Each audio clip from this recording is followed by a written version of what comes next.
અત્યારે most of રાતના લગ્ન હોય છે. હવે રાતના લગ્ન રાખવાથી ગામડાવાળાઓને બહુ તકલીફ પડે. સિટીમાં ઘરે માંડ મળતા હોય તો એમાં બિચારાઓને પાર્ટી પ્લોટ ગોતવા, અને એ આવીને સીધા જમે તો નહીં જ. 8-9 વાગે એ જમીન ફ્રી થાય.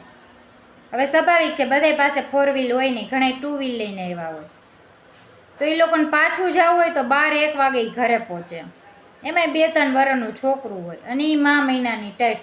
એમાંય મારા જેવી અરકપદુડી બાઈ હોય તો આખી હોનેથી મઢેલી હોય. હવે અમુક ગામડાના રસ્તા અંધારા ઘપટ હોય, ઘણી જગ્યાએ લૂંટફાટ થતી હોય, તો એ લોકોને ખરેખર જવામાં બહુ જ પ્રોબ્લેમ પડે. હવે કોઈ મારા જેવી બાઈ હોય એમ થાય ઘરવાળાને ક્યાં હેરાન કરવું, અમે અમારી રીતે વહી જાઉં.